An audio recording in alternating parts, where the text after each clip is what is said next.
Vern Gagne's All-Star Wrestling goes coast to coast and continent to continent. The greatest wrestlers in the world. He may be an apprentice carpenter, but I guarantee you he is a seasoned ring veteran. I've been hit with bar stools, bar rags, barmaids. I'm talking to you. They're scared that Hulkamania's still running wild. Oh, yeah. I got a big fat wife and 9 kids at home, and I gotta feed them. And take a look at Jesse the Body in real life. Open your hand once, if you would.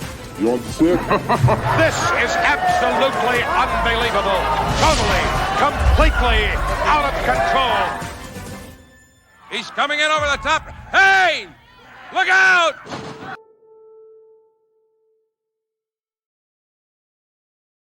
Hey, look out is absolutely right, because we are the preeminent AWA podcast. We like to call ourselves AWA Unleashed. And oh my goodness, if you guys could have heard the pre-production meeting, you talk about Unleashed. That's it makes Marty Jannetty look tame compared to what we were talking about earlier. But nonetheless, here we are, episode 103. So glad to have you guys along with us. My name is Chris Tubbs. I'm going to bring in Mick Karch and Polish Joe. What's going on, guys? Morning. Morning. Good morning. Good morning. You know, I found out an interesting fact again about the show open. I'm always getting something new. That, hey, look out, he's coming. That was actually the manager of a buffet that saw Otto Vance come in. And he wanted to warn the staff. So that one goes back to 1982. Thank you, Joe. You know, when you said that, a good match maybe not would have happened back in the day, but take these two guys, put them into today and the way they do more gimmick matches. Otto Vance, it's going to be a three-way. Otto Vance versus Jerry Blackwell versus Andre the Giant in a McDonald's eating contest. Wow, that would have been how you end the Team Challenge series right there. The only thing that I would do for sure before that would be to buy stock in McDonald's and just do a short sell afterwards. Ooh, No doubt about it. You know, that's why you get the big bucks, because you come up with these $1 trillion ideas. Yep, that's why the AWA went under. Oh boy. Here we go. Here we go. Hey, cheers, guys. And if you notice, I got my coffee, my coffee cup. If you want a coffee cup that says you're a slick Mick guy, go to our brand new merchandise page. Of course, I'm going to shill because that's what I do, right? No, we want you guys to be a part of it, and a part of it, we've got a brand new line of merchandise, you guys. It's really cool. tpublic.com. You can see it right there on the screen. tpublic.com/user/unleashed plus shirts, mugs, phone cases, whatever you want. Again, I've got my coffee in a Slick Mick cup. I may or may not be drinking other substances or other liquids in that. I've also got, I'm going to do the Polish Joe. I've got my brand new Unleashed shirt. Unleashed, established 2022. Mick's got the retro Unleashed hoodie. So we've got that. By the way, not only with that, we've got a brand new membership tier for YouTube, which is super cool, you guys, because you get access to the pod a day early, which is nice. I mean, people love Tuesdays, but you can get it on Monday. Plus, we're going to have some exclusive watch-alongs. We're going to have some live chats, and we are going to have just exclusive things that you can't get on there. I'm going to put the banner down there across the screen. I'm going to put that down there. So if you want some more information, let me right there. And I'm going to put the graphic on the screen, you guys, as well, because this is really cool. I mean, for basically $5 a month. I mean, look at what you're getting. You get access to the pod a day early. Yeah, you get the monthly watch along. You get a live chat. Plus, I will send you probably the most important thing is you want a handwritten letter from me. And the fun fact, if you can actually tell me what I wrote, because my handwriting is chicken shit. But I'm going to give it to you. I'm going to give you a magnet. You're not going to get all of them, but you're going to get a magnet. Plus, you're going to get a sticker. Oh my God, I feel like I'm just shilling like crazy. But you can have a sticker too. There you go. All of that. Just sign up for a membership tier. 5 minutes in, and I pretty much shilled everything. The only thing missing is Jarospeed. You know, Chris, you did a good job, though. It wasn't like those old WCW, call-ins, 1-900 numbers, where they advertised for 25 minutes and then told you that Buff Bagwell was on the shelf. Thanks for calling. Well, Buff, you got Elf on a shelf. You got Buff on a shelf. You had Judy Bagwell on a pole. I mean, my God. No wonder WCW went out of business. Imagine that. Yep. Yeah. No, it was Judy Bagwell on a forklift. I'm sorry, he was on a forklift. He wants to have your mom on a forklift. Great idea, Vince. We really do have a good show coming up, don't we? Yeah, we're recording this? Yeah. 3, 2, 1. Hey guys, welcome into the preeminent podcast. Da, da, da, da. Okay, let's get into it. It's a no DQ&A. We've got some fun guests coming up. We'll, hopefully when we lock those in, we'll tell you about them. But we do have some fun things. But the no DQ&A, guys, this is always one of the more popular ones. It is, because we interact with the people, and some of the questions are off the wall. Some of them rely on the old fart here to go back in the archives and come up with some answers. And it's good. I love this. My favorite shows. Yeah. Oh, by the way, before we do that, Joe, I did not know that you were a manager at one point. I was. Mick, you remember Polish Joe's time of a very, I feel like this was one of the less talked about tag teams. Kind of tell us what's going on here. Polish Joe. I've got these 4 nipples. One's bigger than the other. Yeah, well, can you read those for me, Joe? I don't know what their names are. Nip and Pole. I believe you've got hard on the left and big on the right, and they're both hairy. Wow. And they had a short run, not in the AWA. This was, I believe, in the Southwest United States. Sir Oliver Humperdinck was going to manage them, but then Polish Joe stepped in and gave more money. But they're legendary. They made the PWI top 12,000, and that's excellent. Excellent. Didn't know, Joe. You're something. Talk about, I will have to say this. I was probably the first manager to manage, shall we say, enhancement talent, because I think I was 0-3,000 managing these two. Oh, that's elapsed time. Where did you get that, by the way, Chris? That was our friend Matt Kessling, who he came up with the quad box with the drawing. He's kind of become our impromptu artist, so we may periodically have. So if you want to check it out, I mean, Matt Kessling does a fantastic job with that. And Joe, congratulations on your managerial career, buddy. I did not know that you were a manager, man. That was great job. Humanoids, I tell you. Great job. I'm gonna have to, if he puts that on a T-shirt, I might have to get one of those. Might have to get 2, 1 for each nipple. Yes. All right. Okay, on to the entertaining part of the show. Speaking of art, Joe, we're going to go to you from Art Nichols. During the time you were in the AWA, did you have contact with Michael P.S. Hayes and wondering what kind of a guy he was? I did. It was very minimal. The Freebirds came, they didn't live here. They came in for shots. And so the only interactions I really had were doing promos with them. They were at a time where even though Vern tried to kayfabe me into the early 2000s, believe it or not, well after kayfabe, it became less and less of kayfabe, but I wasn't involved in any of those early booking meetings, and certainly production-wise, Vern would let Mike Shields know, who was the director when I first started. As far as what kind of guy Michael Hayes was, I liked him. He was, nice and cordial. But what I remember most was just that gravelly, deeper voice that just sort of commanded the area around him. The other two Freebirds were more mellow.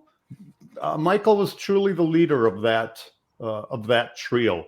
But overall, he was a decent guy, and I got to give him credit. I mean, he has been with the WWE. I think he's still with them. Mick, would you not? I believe so. I believe working in the offices behind the scenes, and he's been there for a long time, and that's not easy to do in any business, let alone the wrestling business. So without a doubt, I mean, Michael has not only paid his dues, but he has survived very well in professional wrestling. Yeah, I think a really good transformation too, because you look at the gimmick of the Freebirds, in the day of the Confederacy and everything, and just how society has changed, and to go from that and to be successful in the WWE is like super. It's impressive to hear about everything that Michael Hayes is done in the business. This one for you, Mick, from Michael Bellamy, longtime fan here. He remembers a guy from Missouri feuding with the Crusher in the early 60s, Rocky someone, one of his first live shows. Do you remember who that might be? Of course. This would be Rocky Hamilton. And there's some interesting history to Rocky Hamilton. Larry Rocky Hamilton did most of his wrestling. He wrestled for a long time in the southern part of the United States, very big in Florida and that area. That's Rocky on the left, and that is his brother, Jody Hamilton, on the right. The interesting thing about this, Rocky Hamilton, Jody was one of the masked assassins in the Georgia territory, one of the great masked men of all time. And he is also, Jody was the uncle of referee Nick Patrick in WCW. So there is a lineage there. Yes, Rocky Hamilton back in 1963 wrestled in the AWA, had a feud with the Crusher, and as a matter of fact, their feud culminated in a loser leaves the building on a mule match. And needless to say, Crusher won that match, and Rocky went out, some would say an ass on top of an ass, but Rocky left the building, and but he was good stuff, big, tough guy, and a long, successful career in the AWA and elsewhere. I got to just comment on one thing about the loser leaves the building on a mule match. I often hear old school talk about how today's wrestling is different, and it is, production-wise, wrestling-wise, gimmick-wise. These gimmick matches have lasted forever. I've never even heard of a leaving the building on a mule match. So before you sit there and bash today's wrestling, and there are certainly a lot of things that can be bashed about it for those. I just say it's different or modernized.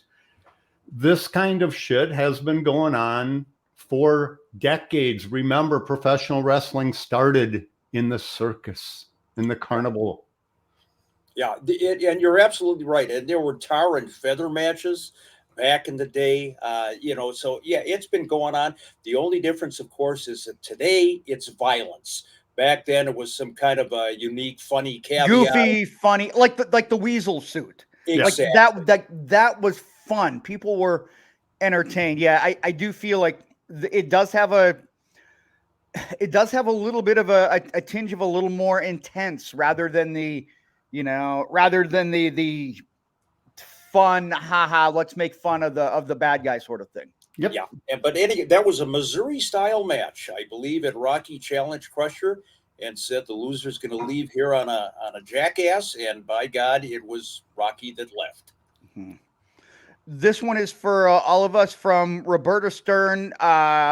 One of these, who out of the two, Midnight Rockers or the High Flyers? I'll let you guys go first. High Flyers, without a doubt. Okay.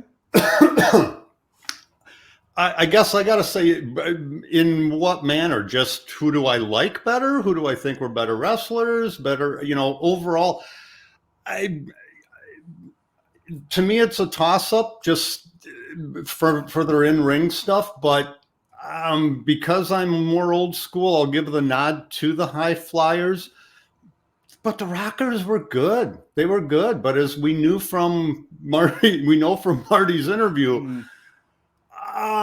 they just like to take part in shenanigans, shall we say? Yeah. Go ahead, Nick.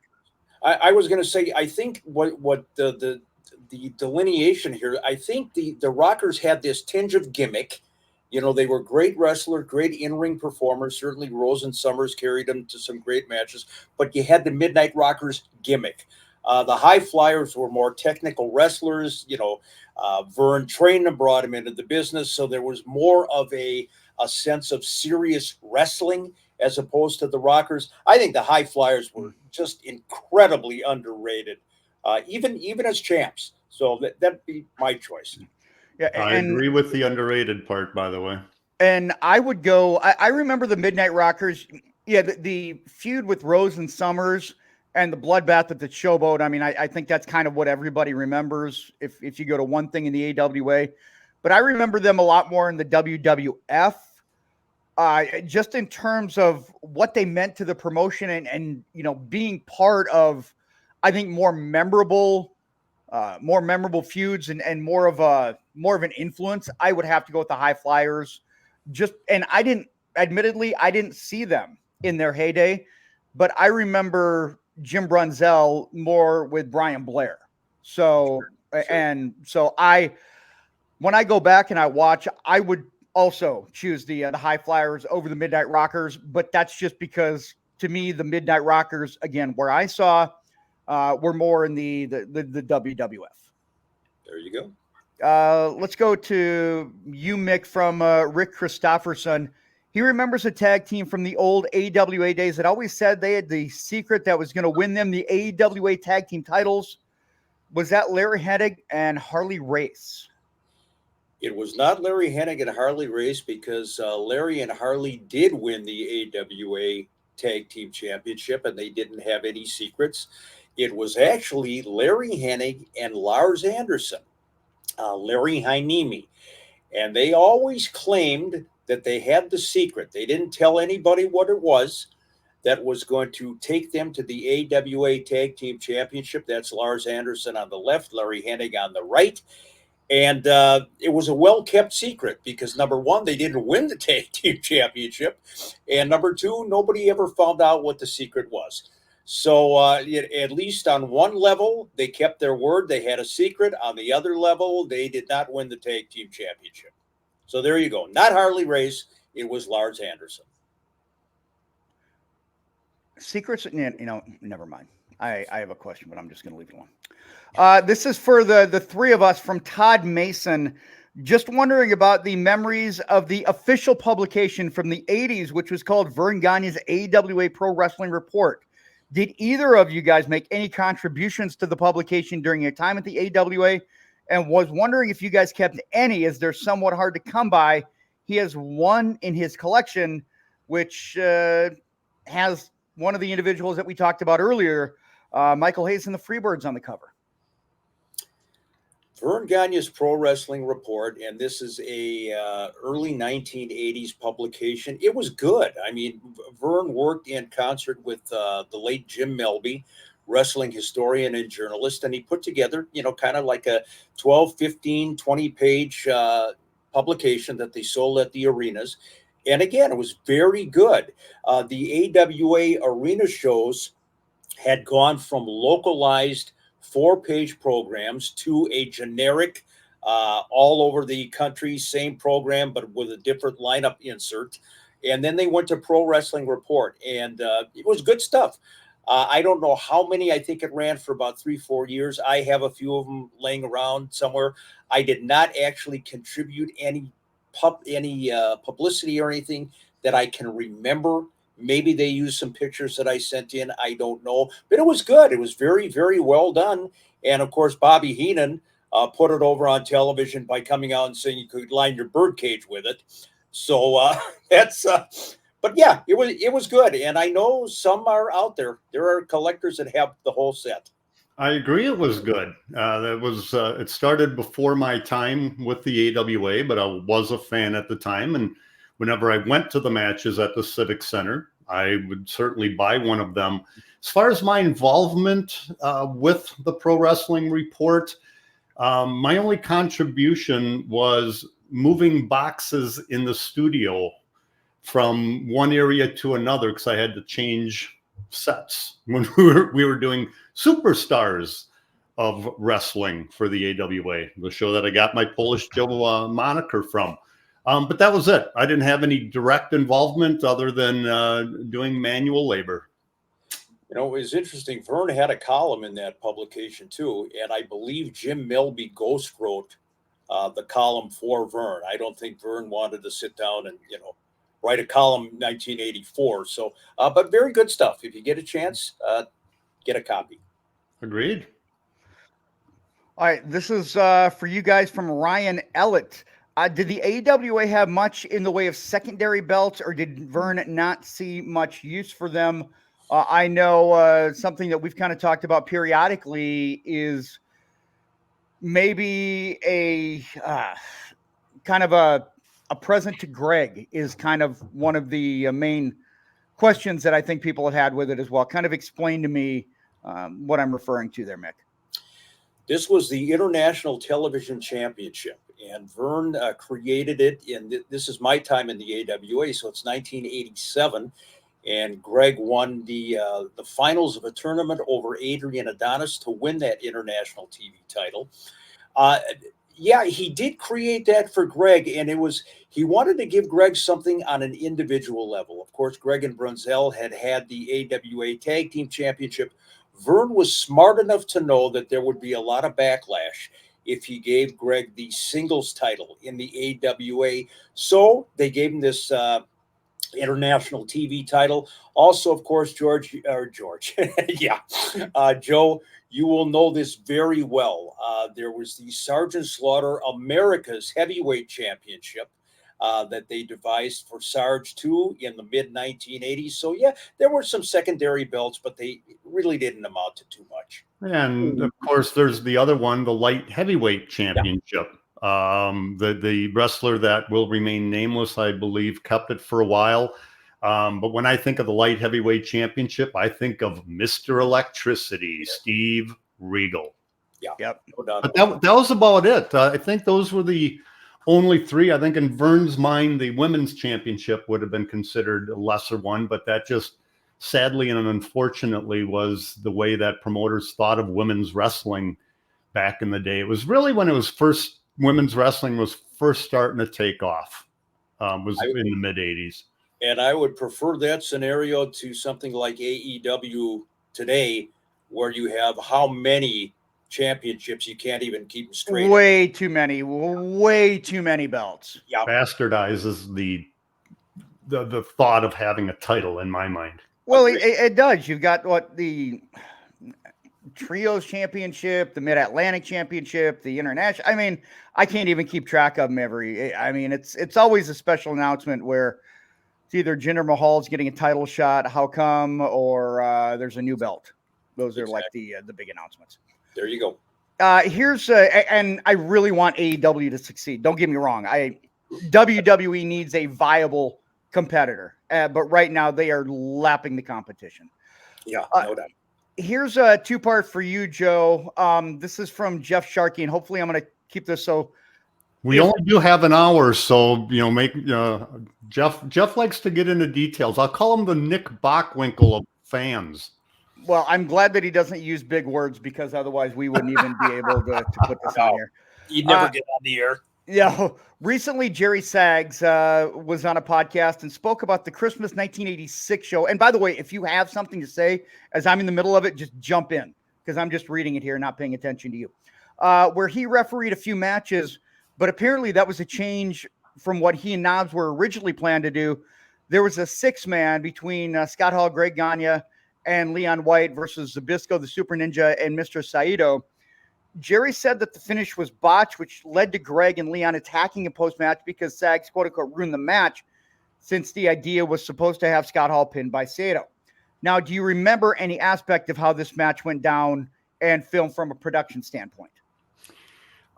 So as far as how the match went down, I'll refer to what I had said earlier. I wasn't involved in the booking. I was involved in the production aspect of it. So I remember the match. I remember the finish. I remember Greg being absolutely pissed in the ring, saying something to the effect of screaming at Sags, "What are you doing?" after what really was a bungled finish. So that's the best that I can tell you as far as behind the scenes for the match. Production wise, see, December of '86. I gotta put my memory cap back on. Gets a little tougher as you get older. There was only, at that time, there were only two directors. It would have been Mike Shields and Al DeRusha. And I'm going to say that it would have been Mike Shields that directed that show. The thing that I remember production-wise about it, it was a rare taping, and yeah, still taping, videotaping back at the time. When we did the arena matches in St. Paul, we recorded every one, but it was typically with one camera. And I was the guy, after I got trained in initially, I was the guy standing on top of that platform recording it with one camera. But this one, it was a 4-camera shoot. Very different, not something that was commonplace for the AWA at the Civic Center. But that's about it. It was always fun to do a multi-camera shoot. Get that adrenaline flowing as opposed to just a one camera. I can say one little side note about doing the one camera. Vern would always, he hated it, and he came up with the term tight-itis. You could not zoom in too close. He hated it at the arena matches. He hated it at why did he hate when you zoom when you got it? It would two things. It could expose the business because you might see the guys, in a headlock and saying something. But the other thing, Vern always wanted to see all of the action, and he was always afraid if you zoomed in too close that you wouldn't see the move or the hold that was being applied. If you take go watch any of the old All-Star Wrestling shows from the studio matches. It was a 2-camera shoot. That's all it was. And it was 99% of the time, it was on a wider shot. That was just Vern's preference. But he would always complain about Mike Shields, because Mike was a director. He had been in wrestling forever. He liked to get close-up shots. And Vern, oh, geez, that fucking tight-itis. Well, Vern, welcome to television in the 1980s. Yeah. And what you mentioned the 4-camera shoot too. I mean, being in your position, you talked about it, kind of being, I would imagine that you have more options. You have more ability to kind of, up the production because you've got more camera angles, which gives you more ability to create a little bit differently. Of course, if you go back and take a look, I got to believe it's on YouTube. I mean, what isn't on YouTube or on social media nowadays? What we were able to do in that particular show is like show close-ups of the fans. It wasn't just a 1-camera wide shot where the ring was lit with the 5 vapor lights, which, by the way, I still love that old school look. And then the crowd was dark, so you couldn't really. All you saw in a 1-camera shoot was a mass of people. When you had a multi-camera shoot, you could, your handheld camera at ringside, you could get a shot of fans, and brings up a note. I'll ask you a question about this in a second, Mick. But you could brighten it up, turn up the iris, turn up the gain, and show the crowd's reaction around ringside. So to get back to my question for you, Mick. I remember an older fan who would always sit ringside, who would always be flipping off the Bobby Heenans and so forth of the world. Do you know who that was? Yes, sadly, I know his name too. Can't tell you what I had for breakfast. His name was Frank Stuten. And Frank not only did this, but I mean, he did every contortion imaginable.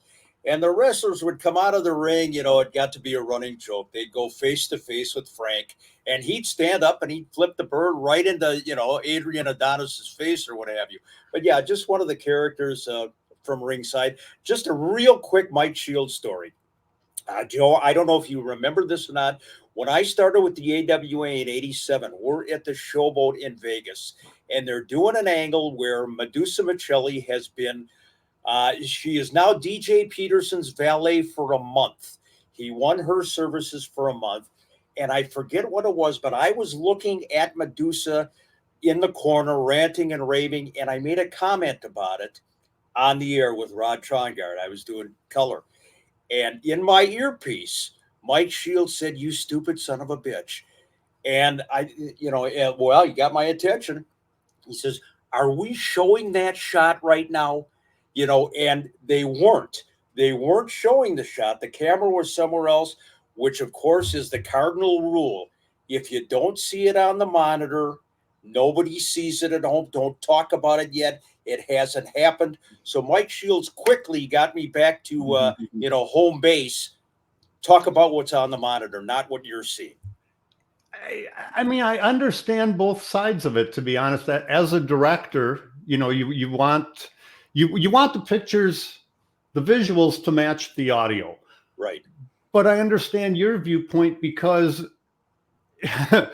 wrestling action happens fast. Mm-hmm. So you want to be able to put over, not only in this instance, not only put over Medusa, but to put over the angle of Medusa's, I'm guessing, really shitty reactions to DJ Peterson in the ring. So you're in a catch-22. You need to cover it, but she probably took to the shot and maybe it was up there for 3 seconds. How much can you sell in 3 seconds? Exactly.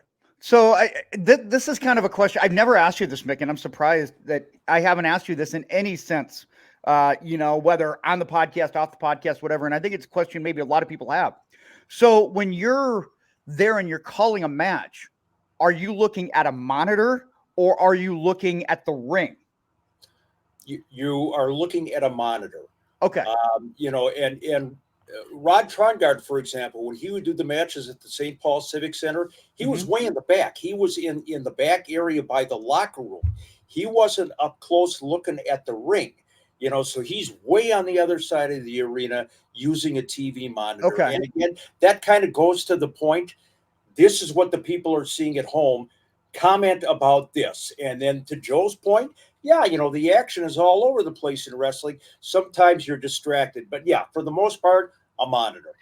Going on what you said, Mick, Rod had it easier than in the situation that you were describing, because again, I was on a wide shot. So no matter what he was talking about that was happening, it was in the shot.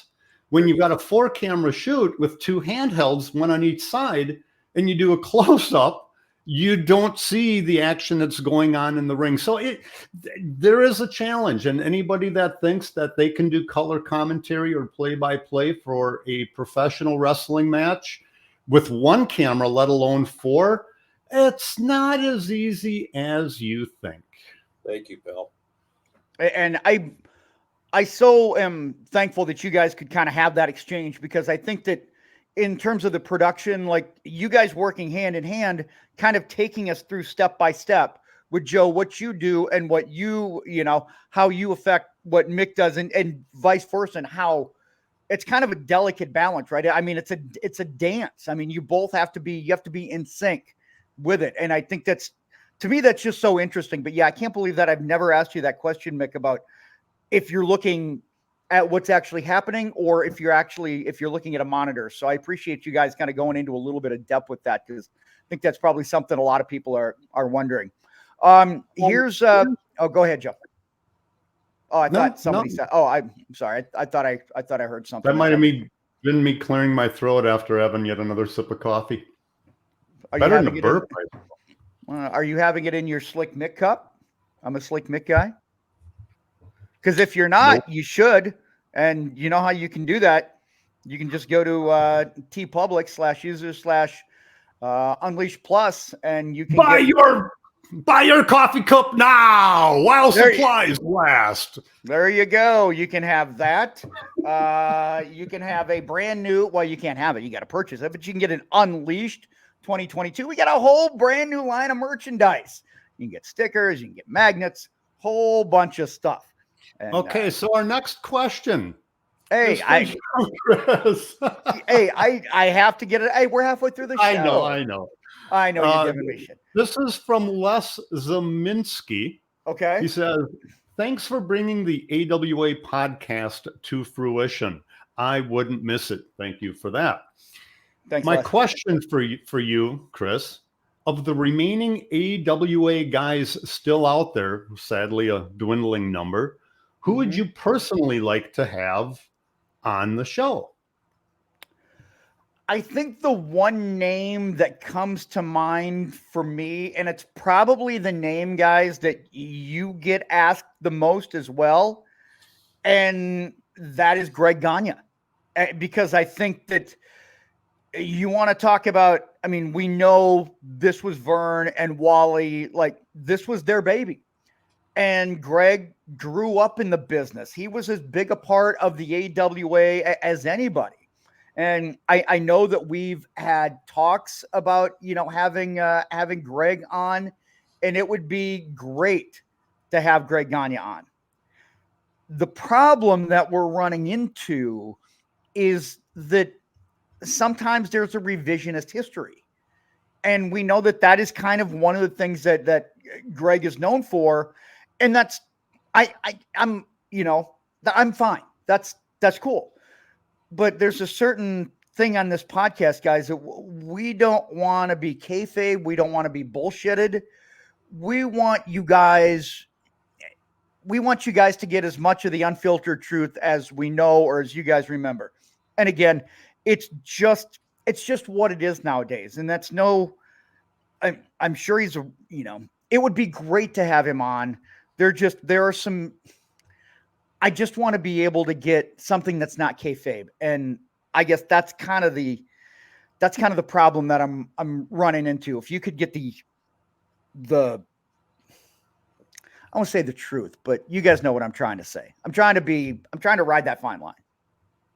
It's not just Greg, Greg is the glaring example, I guess. And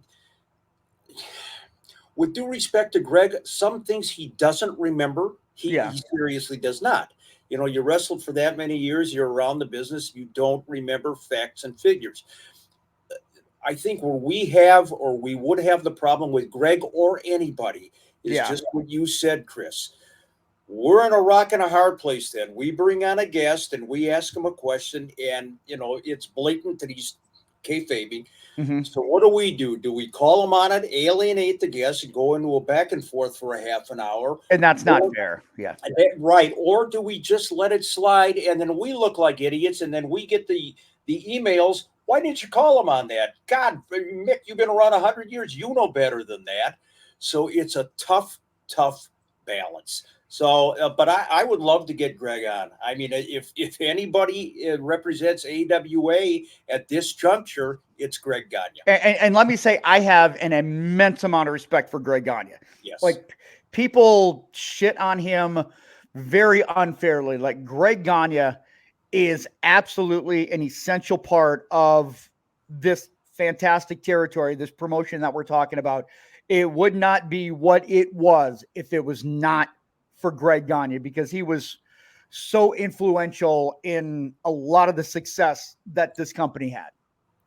My 2 cents is this. Greg is a phenomenal storyteller. If you keep the perspective of, remember Mick would remember this maybe more than Chris or some of our older listeners. the old game of operator, where one person tells a story to another person and then another and another. And by the time you get to that third, fourth, or fifth version the telephone game, it changes. Exactly. Yeah. The stories change. I'm sure that there's stuff that I've said that I believe 100% that's the way that it happened. But somebody else that was involved in that same situation says, yeah, but. So in that regard, I really, really, really want Greg Gagne on the show. And my last piece there is, if we can have Marty Jannetty doing the Triple X version of the podcast on the show. Yeah. If Greg comes in and embellishes a little bit, the whole kayfabe thing, I mean, he's gotten a lot better with it. I worked with Greg with Powertown Wrestling. Yeah, there's stuff that he'll say to me, and it's like, well, yeah, but this, and this, and he'll either say, I don't remember it that way, or you're right. It's anybody. Greg is just under more of a microscope because he's Greg Gagne. He's been on a million podcasts, been in a lot, million live meet and greets and so forth. All of that aside, it's AWA Unleashed. What is the first thing that you think of when you hear AWA? Gagne. Gagne, yes. Yep. Just one more quick point on that. Part of it, too, is an intense loyalty to the AWA and wanting to keep the AWA in a good light. Mm-hmm. And I think a lot of what Greg will talk about, where he tends, might bend the truth a little bit, is if there's an aspersion being cast on the AWA. He's not unlike his dad in that respect. Very, very loyal and defending of the AWA.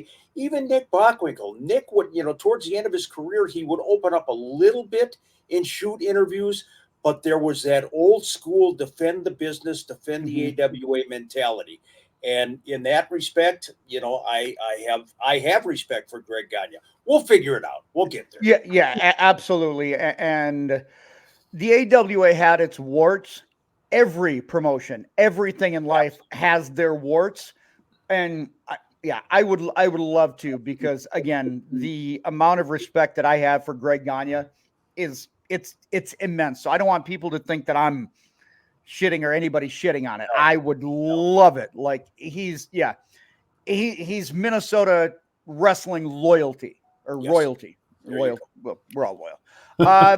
Yeah, that's what I mean. Okay, we're not going to get to all of them here, guys, but we'll get to a few more here.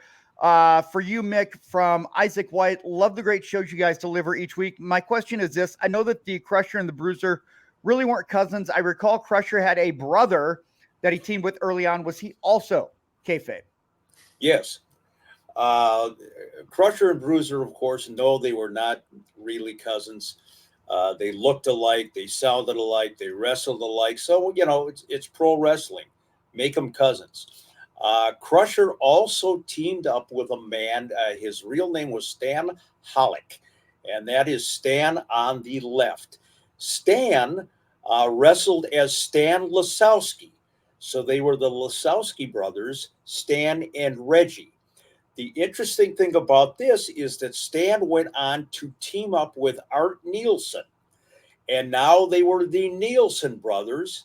And at one time, Crusher teamed up with Art Nielsen as well, but not as brothers, as Art Nielsen and Reggie Lasowski. So you had that threesome going back and forth, kind of the interchange there. But no, Stan Hollick, a great wrestler, but he was not a real life brother of the Crusher. Mick, question for you. When did Reggie Lasowski become the Crusher? As early as I can figure it, just historically, Joe, I'm going to guess about 61-ish.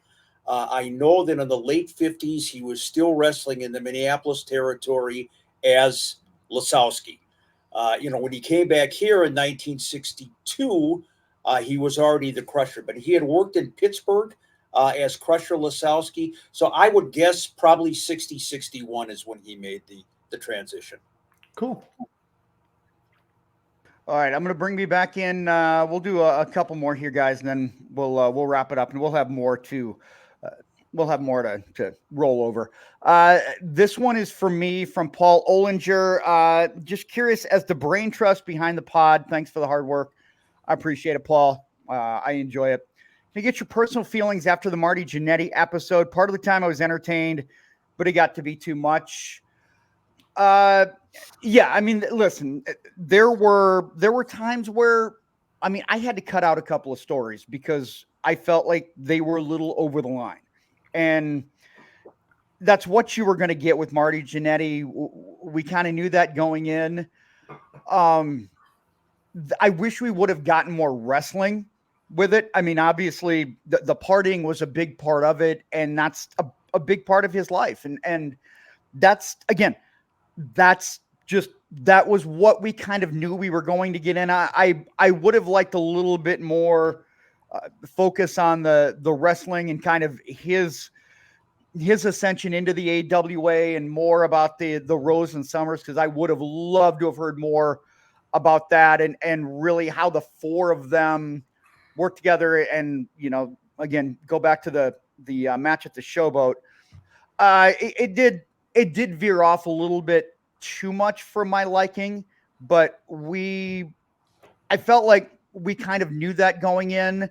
And again, I think Marty, first time, like, Marty did not have to do that. He was willing to come on, and anytime that somebody's willing to come on and at least give us the time, I'm very, very much appreciative of that. But I understand where it wasn't for everybody. And yeah, there were times where it did veer off into a little bit more of the territory that I would have liked to stay a little more focused. Yeah. You know, and Chris, you're aware, Joe and I tried to kind of rein Marty in on occasion to get him to talk about the matches or what have you. It's kind of like when you talk about your high school days. Do you remember what you learned in geography class, or do you remember the parties, you know, afterward? That's just it. Like, yeah. And I think that, you know, Marty, all the wrestling, all the matches, the hundreds, thousands of they matches, kind of run together. They run together, but the parties and the women and whatever, they kind of stand out. And yeah, it got a little uncomfortable. And I will tell you, by the response that we got, you either loved it or you hated it, and we got both. Yeah, I have nothing more to add because you guys covered it exactly. My same sentiments and feelings. Yeah. I'm going to go to this one for both of you guys from Retchie Hammonds. I've read some reports on the internet about Bob Backlund having an outburst at Vern Gagne's funeral. Did that really happen? And were either of you there to witness or verify it? Yes. I don't know what you can really say about this. You know, there's a part of me that wants to hopefully believe this was just a work and Greg was in on it, but I don't think so. Basically, what you had was Greg was eulogizing his father, and Bob Backlund was in attendance at the back of the church, and out of nowhere, Bob starts cutting a promo.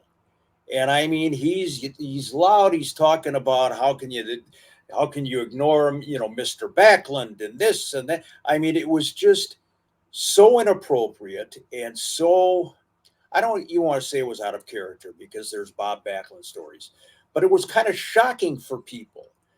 And I remember Greg saying, "Who is that?"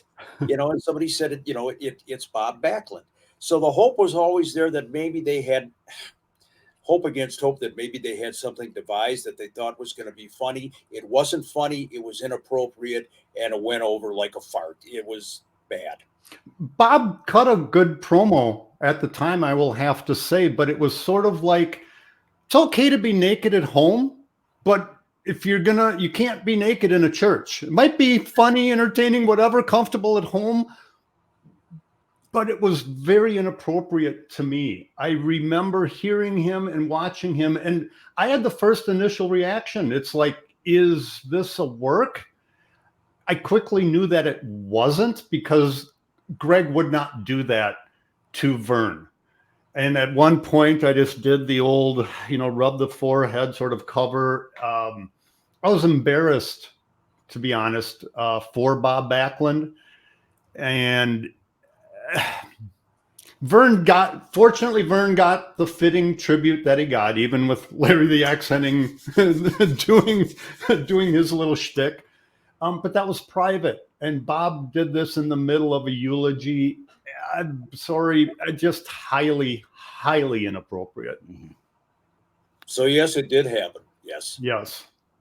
And last one here, guys. I'm going to go down to number 13. This is for you guys from Lisa Ray Carlson. Didn't Curt Hennig's daughter wrestle, and whatever happened to her? I love Curt Hennig's daughter. She is such a sweetheart, and that is Amy Henning. And Amy got into the business. She was in for a all too short amount of time. I saw her wrestle once live in person at the Cauliflower Alley Club event, and she was terrific. She was not only the spitting image of Curt, I believe she used a superplex or perfect plex, as you will, for her finisher. Great talent. I know I talked to Amy many years ago about why things kind of derailed. WWF or WWE was looking at her potentially to bring her in, at least for a tryout, and it never came to fruition. Amy is, doing another line of work now. She's totally removed from the business. She has a great, good-looking family, and more power to her. But she was really, really a gifted wrestler, and I'm sorry things didn't pan out for her in the business. She does look like Curt. First thing that stands out to me is the blonde curly hair. Yes. That's what Curt had when he became Mr. Perfect and his end of the run at the AWA. There it is. I mean, that's a first thing that I noticed on Amy. I've not had the pleasure of meeting her yet, although I may have met her. Curt may have brought her into the office when he had to stop by and pick up a check or something, but she would have been very young at the time. But I wish she would have stuck with it. It would be great to have a Henning in the business, being over in the business today, but sadly, it's not. And she's happy where she is, so God bless her. Great. Yep, and ultimately, that's what you want. You want to be happy in life. Let's go ahead and end it there, guys. If that's cool, let's go ahead and wrap it up with the shout outs and take it home. So let's go to the shout outs here, Mick. Dean Karlstrom. Boy, this guy is a loyal viewer of the podcast and of the Slick Mick page, of the Unleashed page. Old school guy, and always has comments or suggestions. So Dean Karlstrom, we really appreciate you, buddy. My shout out goes to Nathan Cron. Nathan is a volunteer color commentator for a local high school that I direct their sports for. And he's an old-time AWA fan. And at one point, when he does the color commentary, he'll always give the crew credits online. And I have to say, little pat on the back, we actually are an award-winning production company doing the sports. But Nathan will always refer to me as Polish Joe Chupik directing tonight. And we'll talk about the previous podcast or whatever. And yeah, he mentioned the Marty Jannetty one and just sort of, wow. We'll leave it at that. But Nathan Cron, shout out to you for listening. And mine's going to go out to someone who just recently became a member of our pinfall tier, and that is Bruce Facenti. And Mick, this is someone that you know well. Bruce Facenti, for those old PWA Eddie Sharkey promotion fans, he wrestled here in the late 80s, early 90s as the Shocker. Big man, I believe they billed Bruce. I believe he actually lives out in the Boston area. Big, tough kid, and haven't seen him for a lot of years, probably 30 years, but glad to have Bruce on board. Great guy. 30 years ago. Stop and think about that. That was only 1994. Oh God. 30 years ago, just it doesn't seem like 1994 was that long ago. Where the hell did time go? Scary shit, man. Yeah, and it really is. So yeah, I want to thank you guys for tuning in again as well. You know, you want to become a member, just hit the join on our YouTube. We're going to have some watch alongs coming up. We're going to have some live chats coming up, and you guys are not going to want to miss that. Trust us. Basically for $5 a month, you guys are going to get things that you're not going to get on the normal YouTube channel. So, and by the way, Bruce and Paul Neely, send me your address so I can get you guys, so I can get settled up with you guys. You can either DM it to me or just email at awaunleashedpodcast@gmail.com. So I can get that out to you guys. And then, sign up for our, to become a fan of our fans page on Facebook with Brandon and Jeremy and Brian. They do a great job. And that's about it. I can't think of anything else that I want to put out there. Run, don't walk to T Public and subscribe. That's it. I thought that was a nice close for once. Yeah, I mean, we're semi-cordial sometimes.